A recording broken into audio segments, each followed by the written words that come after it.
நாங்கள் தேவனுடைய வார்த்தைக்காக நாங்கள் ஒரு விசை நாங்கள் ஜெபிப்போம். மகா பரிசுத்தமுள்ள பிதாவே, இந்த மகிமையான இந்த காலை வேளைக்காக தகப்பனே எங்களை அதிகமாய் உம்முடைய கிருபையின் கரத்திலே தாழ்த்துகிறோம். ஆம் கர்த்தாவே, இந்த மகத்தான இந்த மாதத்திலே கர்த்தாவே, இந்த நாளிலே உமக்குள்ளாக நாங்கள் அதிகாலை உம்முடைய சமூகத்தை தேடி வரவும், உம்மை மகிமைப்படுத்தவும், உம்முடைய வார்த்தைக்காக நாங்கள் காத்திருக்கவும், இந்த நேரத்தை நீர் எங்களுக்காக தந்த கிருபைக்காக உமக்கு ஸ்தோத்திரம். நிச்சயமாக கர்த்தாவே, அதிசயமாக 9 மாதங்களும் நடத்தின தேவன், இந்த புதிய மாதத்திலும் எங்களை நீர் நடத்த போகிற உம்முடைய மேலான இந்த கிருபைக்காக உமக்கு கோடான கொடி ஸ்தோத்திரம். ஆம் கர்த்தாவே, திறக்க போகிற வார்த்தை ஆசீர்வதியும், அந்த வார்த்தையிலே நீர் மகிமைப்படும், அந்த வார்த்தையை கொண்டு எங்களோடு இடைப்படும். இணைப்பில் இருக்கிறதான ஒவ்வொரு உறவுகளையும் கர்த்தாவே, இனிமேல் உம்முடைய வார்த்தையை கேட்க போகிற ஒவ்வொருவரையும் நீர் ஆசீர்வதித்து இந்த மாதத்துக்குரிய பலனை கொடுத்து கர்த்தாவே நீர் வழி நடத்த போகிற தயவுக்காக உமக்கு ஸ்தோத்திரம். இந்த வேளை ஆசீர்வதியும் யாவை உம்முடைய கரத்திலே தாழ்த்தி இயேசு கிறிஸ்து நாமத்தில் கேட்கிறோம். ஆமேன், ஆமேன். நாங்கள் நின்ற வண்ணமாகவே ஏசாயா 40ஆம் அதிகாரத்துக்கு நாங்கள் திருப்ப போகிறோம். ஏசாயா 40ஆம் அதிகாரம் எங்களுக்கு பரிச்சயமான வார்த்தை, ஆனாலும் இந்த நாளிலே அதிலிருந்து நாங்கள் ஒரு சிறிது நேரம் ஒரு பொருளுக்காக நாங்கள் பேச போகிறோம். ஏசாயா 40ஆம் அதிகாரம் 845வது பக்கம், பழைய ஏற்பாடு. அதிலே 29லிருந்து 31 மட்டும் நான் வாசிக்க போகிறேன். 29ஆம் வசனத்திலிருந்து 31 மட்டும். சோர்ந்து போகிறவனுக்கு அவர் பலன் கொடுத்து சத்துவமில்லாதவனுக்கு சத்துவத்தை பெருக பண்ணுகிறார். இளைஞர் இளைப்படைந்து சோர்ந்து போவார்கள், வாலிபரும் இடறி விழுவார்கள். கர்த்தருக்கு காத்திருக்கிறவர்களோ புது பலன் அடைந்து கழுகுகளைப் போல் செட்டைகளை அடித்து எழும்புவார்கள். அவர்கள் ஓடினாலும் இளைப்படையார்கள், நடந்தாலும் சோர்வடையார்கள். ஆமேன். சோர்ந்து போகார்கள். ஆமேன். நாங்கள் யாவரும் அமர்ந்திருப்போம். கர்த்தருடைய பரிசுத்த நாமம் மகிமைப்படுவதாக. ஆமேன். தேவன் தாமே இந்த புதிய மாதத்தை அவருடைய கிருபையினாலே எங்களுக்கு தந்திருக்கிறார். இந்த மாதத்திலே நாங்கள் வாக்குத்தத்தத்துக்காக நாங்கள் வந்திருக்கிறோம். ஒவ்வொரு நாளும் அந்த வாக்குத்தத்தத்தை தேவன் எங்களோடு பேசுகிறது போல இந்த மாத பிறப்பிலும் அவருக்கு முன்பாக நாங்கள் வந்திருக்கிறோம். இந்த வேளையிலே நாங்கள் பார்க்குற வேளையிலே பாருங்கள், சோர்ந்து போகிறவனுக்கு அவர் பலன் கொடுத்து, ஆமேன், சோர்ந்து போகிறவனுக்கு அவர் பலன் கொடுத்து சத்துவம் இல்லாதவனுக்கு சத்துவத்தை அவர் என்ன செய்கிறாராம்? பெருக பண்ணுகிறார். இளைஞர் இளைப்படைந்து சோர்ந்து போவார்கள், வாலிபரும் இடறி விழுவார்கள். கர்த்தருக்கு காத்திருக்கிறவர்கள். ஆமேன். வேதம் என்ன சொல்லுகிறது? கர்த்தருக்கு காத்திருக்கிறவர்கள். இன்றைய நாளிலே செய்தியின் தலையங்கம் காத்திருந்து பெற்றுக்கொள்ளுதல். ஆமேன்.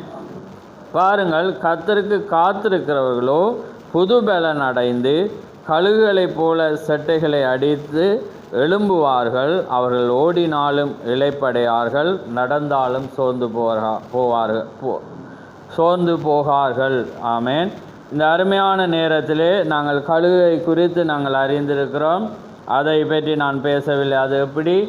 அது பலவீனமான நேரத்திலே காத்திருந்து அது பெறுறதை நாங்கள் வாசிக்கிறோம். ஆமேன்.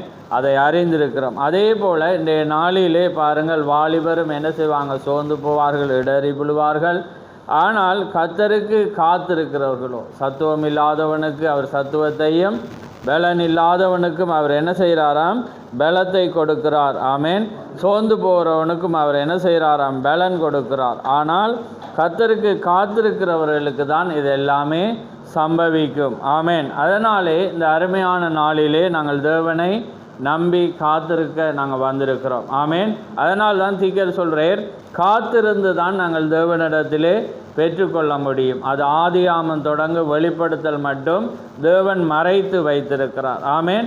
அவர் தேவன் யார் அதை விசுவாசிப்பார்கள் என்பதை தேவன் அங்கே காண்கிறதற்காகவே அதை அவர் வைத்தார்.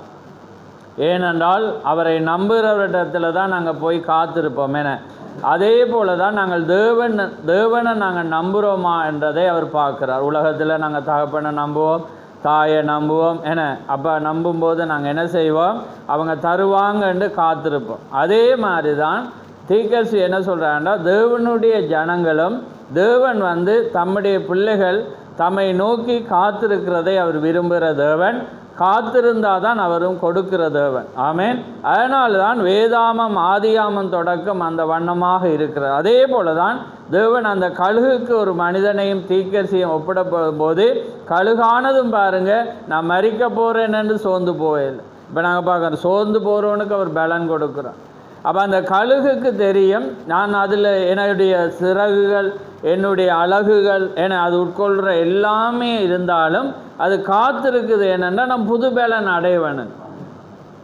அப்போ அந்த பாருங்கள், அந்த ஒரு இனத்துக்கு தேவன் சொல்கிறார், ஒவ்வொரு பறவைக்கும் ஒவ்வொரு மிருகங்களுக்கும் அதே போல் மனிதனுக்கும் ஒரு தன்மையை அவர் வைத்திருக்கிறார். அப்போ அந்த தன்மையானது நிச்சயமாக தேவனுடைய ஆவி எங்களுக்குள்ளாக இருக்குமென்றால் நாங்கள் தேவனை நம்புகிறோம்னா எங்களுக்குள்ள ஒரு தன்மை இருக்குது. ஏனென்றால் நாங்கள் சோர்ந்து போனாலும் பலன் இல்லாமல் போனாலும் பலன் கொடுப்பார் என்ற ஒரு நிச்சயம் வேணும். அது வர மட்டும் எங்களுக்கு. அப்போ பாருங்கள், கழுகு பாருங்கள், பகுத்தறிவு இல்லாத ஒரு பறவை. ஏன்னா எந்த பறவைக்கோ மிருகத்துக்கோ தேவன் எதையுமே அதை கொடுக்கல. ஆனால் மனிதனுக்கு மட்டும்தான் என்ன இருக்குது, பகுத்தறிவு இருக்கிறது. அவன் எல்லாமே நிதானிக்கிறது, சிந்திக்கிறது, அவன் எல்லாமே ஆராயத்தக்கதான ஒன்றை தேவன் வைத்திருக்கான். ஆனால் இன்றைக்கு மனிதர்கள் எப்படி இருக்கிறாங்க, அந்த மிருகங்களை போல தான் இருக்கிறான். அதான் வேதம் சொல்கிறது, மிருக குணமுள்ள மனிதன் அதை உணரான். அப்போ மிருக குணமாக இருந்து எங்களோட ஆத்துமாவில் அந்த தன்மை இல்லாட்டி எங்களுக்கு எந்த உணர்வும் இருக்காது. எதை சொன்னாலும் புரியாது, எப்படி வார்த்தையை பேசினாலும் என்ன செய்யாது, தெரியாது. ஆனால் அந்த இனத்துக்கு பாருங்கள், அந்த பறவைக்கு பாருங்கள், அது என்ன செய்யுதுன்னா அது போய் கண்மலையில் இருக்கு பாருங்கள், அதுக்கு எங்கே இருக்கணுமென்றும் தெரியுது. அதுதான் ஒரு பாதுகாப்பான இடம். அதே போல் இன்றைக்கு கண்மலை வேதம் என்ன சொல்லுது, கிறிஸ்துவே அந்த கண்மலை. அப்போ இன்றைக்கு அதே வண்ணமாக ஒரு மனிதன் கண்மலை, அதாவது கிறிஸ்துவினிடத்தில் அவன் காத்திருப்பானாண்டா அவன் மீண்டும் புது பலன் அடைவான். மீண்டுமாக அவனுக்கு அவர் பலத்தை கொடுப்பார். சோர்ந்து போகிறவளாக இருந்தால் பலத்தை கொடுப்பார். என சத்துவம் இல்லாமல் இருந்தால் சத்துவத்தை கொடுப்பார். இதை எல்லாமே கொடுப்பார் என்று. ஆனால் அதுக்கு என்ன வேணுமெண்டா காத்திருப்பு. காத்திருந்தால் தான் நாங்கள் என்ன செய்யலாம், எதையுமே பெற்றுக்கொள்ளலாம். அப்போ தேவனிடத்தில் வந்தோன்னு அவர் தருவார் என்று அவர் கொடுக்க மாட்டார். ஆனால் சின்ன பிள்ளையாக இருந்தால் எங்களோட ஆவிக்குரிய வளர்ச்சியில் நாங்கள் ஆரம்ப கட்டமாக இருந்தால் நாங்கள் வந்தோன்னே தருவேர், அவர் கேட்காம தருவேர். அது நாங்கள் இயல்பாக பிள்ளைகளுக்கு கொடுக்குற காரியம் என்ன. ஆனால் நாங்கள் இன்றைக்கு வளர்ந்து எங்களோட ஆவிக்குரிய வாழ்க்கை நீண்ட நாட்கள் நாங்கள் கடந்து போகிறோமெண்டா நாங்கள் காத்திருந்து தான் பெறணும். எங்களோட காரியங்களை எல்லாமே நாங்கள் அகற்றி நாங்கள் தேவனை நம்பி விசுவாசிக்கும் போது தான் அவர் என்ன செய்வார், அதை கொடுக்கிற தேவன். அது மட்டும் அவர் என்ன செய்ய மாட்டார், கொடுக்க மாட்டார். அப்போ அதனால தான் பாருங்கள், இந்த வார்த்தை கழுகோடு ஒப்பிட்டு பேசப்படுது. அப்போ மேலே அவர் சொல்ல பாருங்கள், வாலிபர் கூட என்ன செய்வாங்களாம், இடறி விழுவாங்க, அதாவது ஓடுறதில்ல. ஆனால் ஏன்னா அவங்க பலனாக இருப்பாங்க. ஏன்னா இளமையான அந்த பருவத்தை ஒப்பிட்டு சொல்லப்படுது. ஏன்னா அது அவங்க கூட பலம் இருக்குது, ஆனால் அந்த காலத்தில் கூட. ஆனால் வயதானவங்க பலவீனம் கொண்டவங்க என்ன செய்வாங்களாம், இடறி விழமாட்டாங்க. தேவனுடைய ஆவி இருக்கிறபடினா. அதனால தான் பாருங்கள், அதான் வேதம் சொல்லுது, வாலிபரும் இடறி விழுவாங்க. எல்லாமே இடறி விழுந்தாலும் கர்த்தருக்கு காத்திருக்கிறவங்க மட்டும் என்ன செய்வாங்க, ஒரு நாளும் இடறி விழாங்க. அவங்க என்ன செய்வாங்க, புது பலனை பெறுவாங்க. அப்போ இன்றைக்கு எங்களோட வாழ்க்கையில் ஒவ்வொரு தேவை, அங்கே ஒரு நோக்கம், ஒரு காரியம் இருந்தால் நிச்சயமாக நாங்கள் காத்திருந்த தேவனே நம்பியிருந்தால் நிச்சயமாக அவர் என்ன செய்வார், கொடுக்கிற தேவனாக இருக்கிறார். ஆமேன். அப்போ அதனால தான் நாங்கள் பார்க்குறோம், சீசர்களை பார்க்குற வேளையில் சீசர்களுக்கு ஒரு வாக்குத்தத்தம் கொடுக்கப்பட்டிருக்கு. நீங்கள் என்ன செய்யுங்க, எருசலேமில் காத்திருங்க. ஆமேன். நீங்கள் போய் காத்திருங்கன்றக்குள்ளே அவங்க ஒரு நாளில் அவங்க ஓடி வந்தாங்களா, இல்லை. 2 நாளில் ஓடி வந்தாங்களா, இல்லை. 3 நாள். அவங்க என்ன செய்தாங்க, 10 நாள் காத்திருந்து அந்த பலன் அவங்கள நிரப்ப மட்டும் அவங்க என்ன செஞ்சாங்க, காத்திருந்தாங்க. ஏனென்றால் அந்த காத்திருக்காமல் அவங்களால என்ன செய்யலாது பெற்றுக்கொள்ளல. அப்போ அதை தீர்க்கசி அதுக்கு என்ன சொல்கிறாருண்டா, நீங்கள் தேவனிடத்தில் உங்களை ஒப்புவித்துட்டு ஒரு நோயோ அல்லது பலவீனமோ வியாதியோ எதுவாக இருந்தாலும் நீங்கள் என்ன செய்யுங்க, அங்கே வைத்திருங்க. அப்போ அவர் இந்த வசனத்தை சொல்கிறார், கர்த்தருக்கு காத்திருக்கிறவங்க தான் புது பலன் அடைவாங்க. அப்போ அதனால் அவர் என்ன சொல்கிறேன்டா, தேவனுக்கு செய்ய வேண்டிய கடமையை செய்யுங்க. நீங்கள் கடமையின் பாதையில் நின்றோண்டு நீங்கள் காத்திருங்க. நம்ம கடமையின் பாதையில் நிற்காம காத்திருந்து எந்த பிரயோஜனம் இல்லை. ஆமென். அதனால் நீங்கள் என்ன செய்யுங்க, அந்த கடமையின் பாதையில் நின்றோண்டு நீங்கள் காத்திருங்க. கழுகை போல். இப்போ கழுகு என்ன செய்யும், தண்டைதாலே அதை என்ன செய்யும், பீத்து அழகை உடைக்கிறதுக்கு கண்மலையில் தான் முட்டும். ஏன்னா கண்மலையில் தான் அடித்து தன் அழகை, ஏன்னா அது அழகினால தான் அது சாப்பிட்றது, அழகினால தான் ஒரு மிருகத்தை வேட்டையாடி சாப்பிடும். அதே நேரத்தில் அதை என்ன செய்யும், வாயினால் தான் அது என்ன செய்யும், தண்டை குஞ்சிக்கு மூட்டி விடும். அதனால தான் அந்த கழுகுக்கு நாங்கள் மீனிங்கை சொன்னோம், அது அழகினாலே அது உண்ணும் பறவை, அதனால தான் அதுக்கு கழுகு என்று பேர். அப்போ அதே போல தான் தேவனுடைய ஜனங்களும் என்ன செய்வாங்க, தேவனுடைய வார்த்தையை அவங்க உச்சரித்தோண்டு அவங்களுக்கு தேவனுடைய வார்த்தை தான் அவங்களுக்கு கேடயம். ஆமென். அவங்களுக்கு ஆகாரமே அதுவாக இருக்கிறபடினால் அவங்க என்ன செய்வாங்களாம், அங்கே காத்திருப்பாங்க. அப்போ அதே போல தான் தீர்க்கதரிசி என்ன சொல்கிறேன்டா, சோர்ந்து போகிறவனுக்கு அவர் பலன் கொடுத்து சத்துவம் இல்லாதவனுக்கு சத்துவத்தை பெருக பண்ணுகிறார். இளைஞர் இளைப்படைந்து சோர்ந்து போவார்கள், வாலிபரும் இடறி விழுவார்கள், கர்த்தருக்கு காத்திருக்கிறவர்களோ என்று அங்கே நாங்கள் வேதத்தை வாசிக்கிறோம். அதே போல தான் அவர் என்ன சொல்கிறார், நீங்கள் கடமையின் பாதையில் இருங்க. தேவனுக்கு நாங்கள் என்னென்ன செய்யணுமோ, எந்தெந்த நேரத்தை கொடுக்கணுமோ, நாங்கள் எப்படியாக அவருடைய வார்த்தை உரைத்திருக்கிறதோ அந்த பாதையில் நாங்கள் நின்றோம். இப்போ ஜோபை பார்க்குற வேளையில் ஜோபுக்கு தெரியும் என்ன, தன்னை பிள்ளைகள் விழுந்து போவாங்க. அப்போ ஏனென்றா அப்படிப்பட்ட ஒரு காலத்தில் அவன் வாழ்கிறபடினா, அதே போல் அந்த அவன் என்ன செய்கிறான், அதுக்கு முன்னாலே அவன் என்ன செய்கிறான், பலியை செலுத்தி காத்திருக்கிறான். அதே மாதிரி என்ன செய்கிறது, ஆபத்து வருது, ஒவ்வொரு காரியங்கள் வருது, எல்லாமே வந்திருந்தாலும் அவன் பலி செலுத்தினாலே அவன் என்ன செய்கிறான், பயப்படேன். ஏன்னா அவன் ஒவ்வொன்றும் என்ன செய்யுது, இழக்கப்பட்டு போய் கடைசியாக அவன் சரீரமும் உருகுலைந்து போனாலும் அவன் எதில் நிச்சயமாக இருக்கிறான்டா, அவன் பலி செலுத்திருக்கிறான். அதுக்கான கிரயம் செலுத்தப்பட்டபடினால அவனுக்கு தெரியும் நான் புது பலன் அடைவன். ஆமென். அப்போ அதனால் அவன் ஒரு நாள் என்ன செய்கிறான், அவன் சொல்கிறான், நான் அந்நிய கண்ணால் என் கண்களே காணும். என்ன, என் தேவன் பூமியிலே நிற்பார், அந்நிய கண்கள் அல்ல, என் கண்களே அவர் காணும். என் தோல் முதலானவைகள் அழிந்து போனாலும் என் மாமிசத்திலிருந்து அவரை நான் பார்ப்பேன். அப்போ அவனுக்கு தெரியும் நான் புது பலன் அடைவன். அப்போ அதான் சொல்கிறார், அதை பார்க்கிலும் தேவன் மேலான ஒன்றை அவர் வைத்திருக்கு. அப்போ சீசர்களும் என்ன செய்கிறாங்க, தேவனை பின்பற்றி வர்ற வேளையில் அவங்க கேட்குறாங்க, ஆண்டவரே நீர் என்னத்தை எங்களுக்கு தருவீர். அதை வாசித்து பாருங்கள். மத்தேயு 19ஆம் அதிகாரம், நாங்கள் சீக்கிரமாக முடிப்போம்.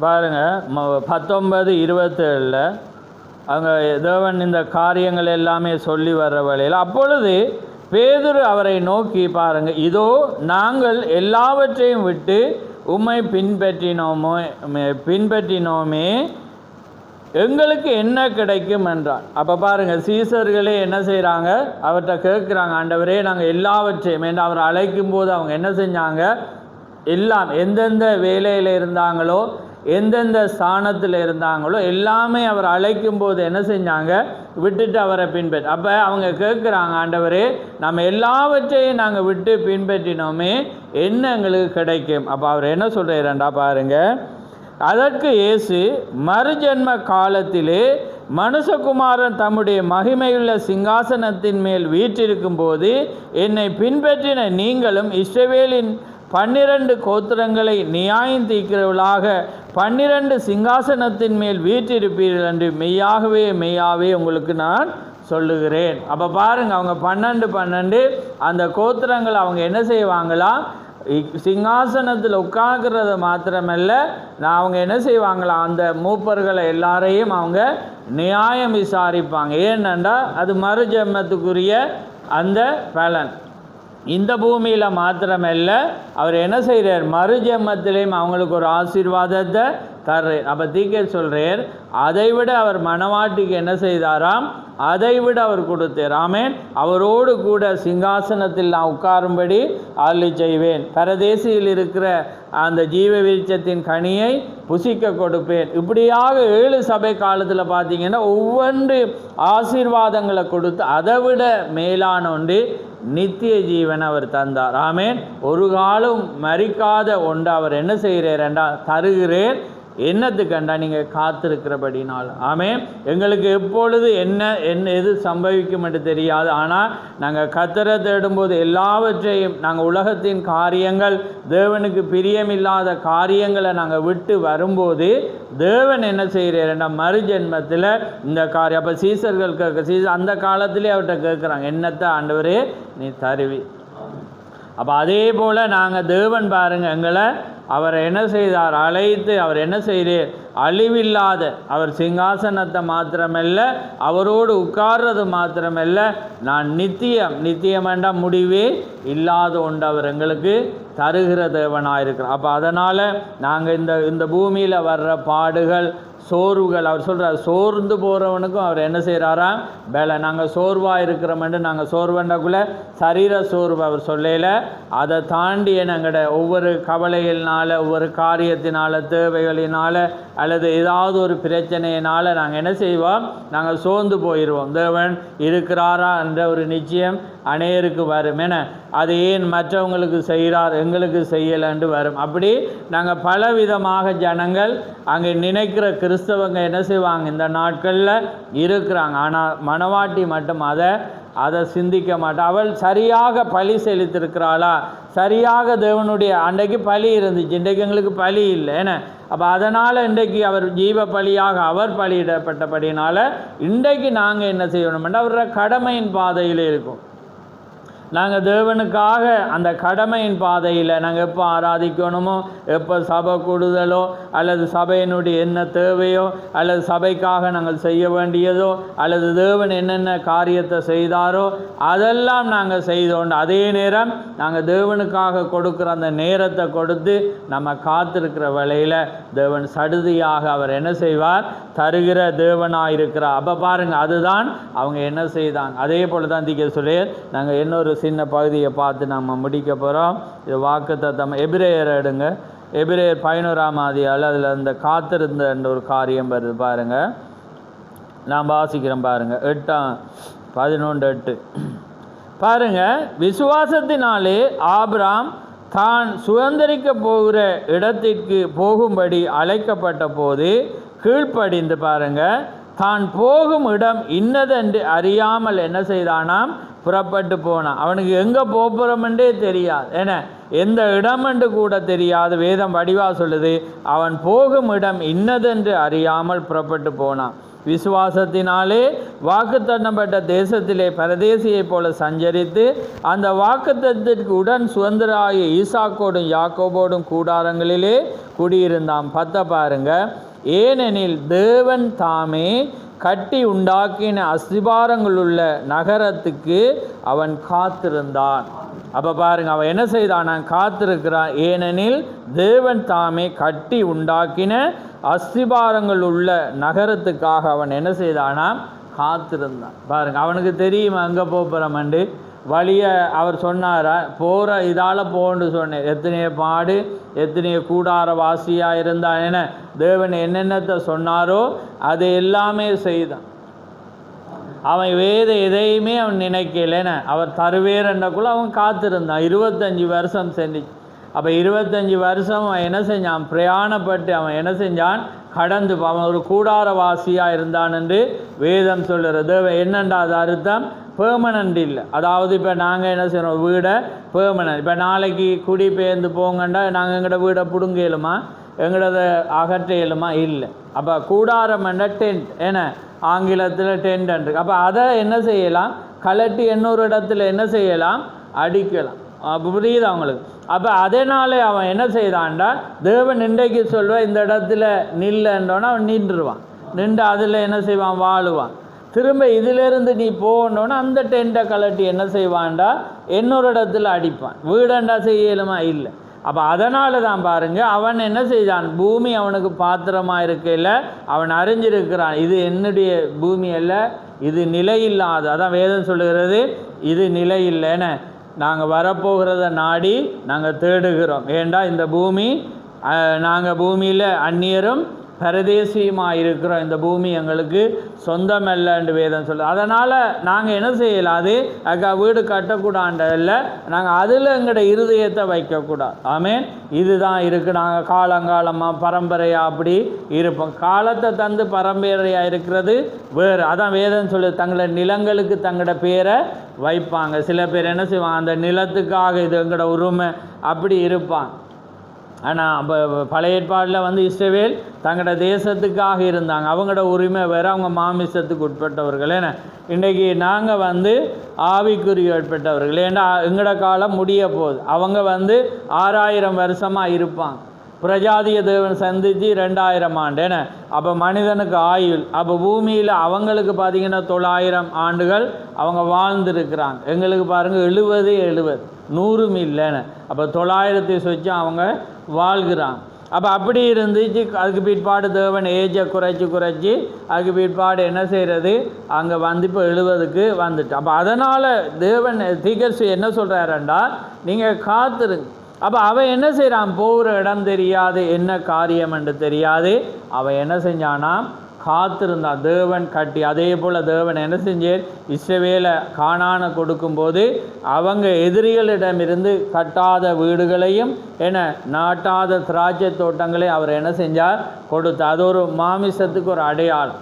அதே போல் தான் தேவன் பரலோகத்தில் கொடுக்க போகிற வேளையில் அவரால் கட்டப்பட்ட கை வேலை அல்லாத அந்த நித்தியை விட்டு அவர் என்ன செய்வாராம், எங்களுக்கு தருவார். ஆமென்.